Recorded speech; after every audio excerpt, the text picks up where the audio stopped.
ಕೆಲವು ವರ್ಷಗಳ ಹಿಂದೆ ಮುಖ್ಯಮಂತ್ರಿ ಎಚ್.ಡಿ. ಕುಮಾರಸ್ವಾಮಿ ಅವರ ವಿರುದ್ಧವಾಗಿ ಒಂದು ಆರೋಪ ಕೇಳಿಬಂದಿತ್ತು. ಅದು ಜಂತಕಲ್ ಮೈನಿಂಗ್ ಕಂಪನಿಗೆ ಅಕ್ರಮವಾಗಿ ಲೈಸೆನ್ಸ್ ನೀಡಲಾಗಿತ್ತು ಅನ್ನುವಂತ ಒಂದು ಆರೋಪ. ಇದೇ ವಿಚಾರಕ್ಕೆ ಸಂಬಂಧಪಟ್ಟಂತೆ ಮುಖ್ಯಮಂತ್ರಿ ಎಚ್.ಡಿ.ಕೆ ವಿರುದ್ಧ ಈಗ ಹೈಕೋರ್ಟ್ಗೆ ಸಾರ್ವಜನಿಕ ಹಿತಾಸಕ್ತಿ ಅರ್ಜಿಯೊಂದು ಸಲ್ಲಿಕೆಯಾಗಿದೆ. ಹೈಕೋರ್ಟ್ಗೆ ಒಂದು PIL ಸಲ್ಲಿಕೆಯಾಗಿದೆ.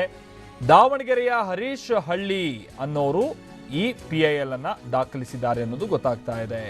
2015ರಿಂದ ಅವರು ಈ ದಾಖಲು ಮಾಡೋದಕ್ಕೆ ಕಾರಣ ಏನು ಅಂತ ಅಂದ್ರೆ 2015ರಿಂದ SIT ಈ ಎರಡು ಪ್ರಕರಣಗಳಿಗೆ ಸಂಬಂಧಪಟ್ಟಂತೆ ತನಿಖೆಯನ್ನ ನಡೆಸ್ತಾ ಇದೆ. ಆದ್ರೆ ಈವರೆಗೂ ಕೂಡ HDK ವಿರುದ್ಧ ಚಾರ್ಜ್ ಶೀಟ್ ಸಲ್ಲಿಸಿಲ್ಲ.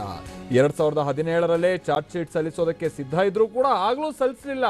ಈ ಕಾರಣಕ್ಕಾಗಿ ಲೋಕಾಯುಕ್ತ ರಿಜಿಸ್ಟ್ರಾರ್ ಹಾಗೆ HDK ವಿರುದ್ಧ ಒಂದು PIL ಸಲ್ಲಿಕೆಯಾಗಿದೆ.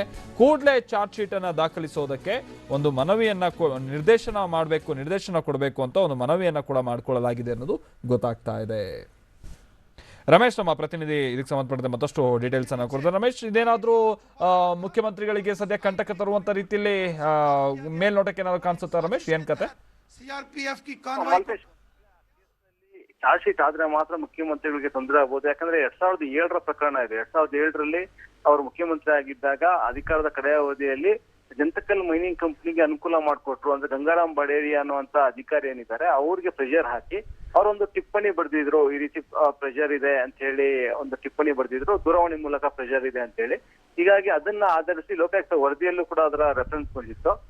ಹೀಗಾಗಿ ಆಗ್ಲೇನೆ ಅದ್ರ ತನಿಖೆ ಆಗಬೇಕು ಅಂತ ಹೇಳಿ ಒತ್ತಾಯ ಇದ್ರು ಕೂಡ ಸಿದ್ದರಾಮಯ್ಯ ಅವರು ಮುಖ್ಯಮಂತ್ರಿ ಆಗಿದ್ದಾಗ ಈ ಬಗ್ಗೆ ತನಿಖೆಗೆ ಒಂದು ಸೂಚಿಸಲಾಗಿತ್ತು. ಅದರಂತೆ ತನಿಖೆ ನಡೆಸ್ತಾ ಇದ್ರು. ಇದಕ್ಕೆ ಸಂಬಂಧಪಟ್ಟಂತೆ ಗಂಗಾರಾಮ್ ಬಡೇರಿಯಾ ಅವ್ರನ್ನ ಕೂಡ ವಿಚಾರಣೆಗೆ ಒಳಪಡಿಸಿದ್ರು. ಆದ್ರೆ ಆನಂತರ ಏನು ತನಿಖೆ ವಿಳಂಬ ಆಗಿದೆ, ಬೇಕು ಅಂತಲೇ ತನಿಖೆ ವಿಳಂಬ ಆಗ್ತಾ ಇದೆ ಅನ್ನುವಂಥದ್ದು ಈಗ ಅರ್ಜಿದಾರರ ಆರೋಪ. ಈಗ ಮುಖ್ಯಮಂತ್ರಿ ಆದ್ಮೇಲೆ ತನಿಖೆ ಮತ್ತಷ್ಟು ವಿಳಂಬ ಆಗಿದೆ. ಇಷ್ಟೊತ್ತಾಗ್ಲೇ ಚಾರ್ಜ್ ಶೀಟ್ ಹಾಕಬೇಕಿತ್ತು. ಯಾಕಂದ್ರೆ ಗಂಗಾರಾಮ್ ಬಡೇರಿಯಾ ಅವ್ರನ್ನ ವಿಚಾರಣೆ ನಡೆಸಿದ್ರು. ಮತ್ತೆ ಎಚ್.ಡಿ. ಕುಮಾರಸ್ವಾಮಿ ಅವ್ರ ವಿರುದ್ಧ ಕೂಡ ಗಂಭೀರ ಆರೋಪ ಇದೆ. ಅವರ ಒಂದು ಪ್ರೆಷರ್ ಇಂದನೇ ಈ ರೀತಿ ಇದೆ ಅನ್ನುವಂತ ಆರೋಪ ಇದೆ.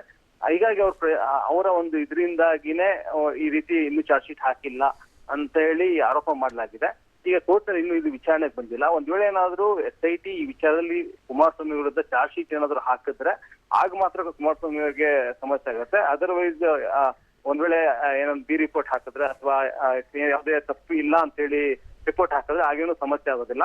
ಇದು ಅಂತಿಮ ವರದಿ ಏನ್ ಸಲ್ಲಿಸ್ತಾರೆ SIT ಅನ್ನೋದ್ರ ಮೇಲೆ ಎಲ್ಲವೂ ನಿರ್ಧಾರ ಆಗುತ್ತೆ. Maltesh, okay thank you Ramesh.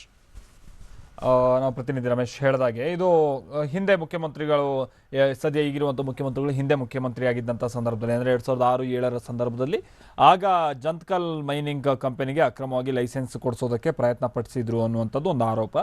ಆಗ ಆ ಟೈಮ್ನಲ್ಲಿ ಅಧಿಕಾರಿಯಾಗಿದ್ದಂಥವರು ಕೂಡ ಇದ್ರ ಬಗ್ಗೆ ನನಗೆ ತುಂಬ ಪ್ರೆಷರ್ ಇದೆ ಅನ್ನುವಂಥ ಟಿಪ್ಪಣಿ ರೂಪದಲ್ಲಿ ಬರೆದಿದ್ರು ಅನ್ನುವಂಥದ್ದು ಎಲ್ಲವೂ ಕೂಡ ನಾವು ಕೇಳ್ಪಟ್ಟಿದ್ದಂಥ ವಿಚಾರ. ಆದರೆ ಈ ವಿಚಾರವನ್ನು ಬೇಕು ಅಂತಲೇ ಈಗ ತಡೆ ಹಿಡಿಯಲಾಗ್ತಾ ಇದೆ. ಅಥವಾ ಪೊಲೀಸ್ ತನಿಖೆ ಅಥವಾ SIT ತನಿಖೆ ನಿರೀಕ್ಷಿತ ಮಟ್ಟದಲ್ಲಿ ಸಾಗ್ತಾ ಇಲ್ಲ.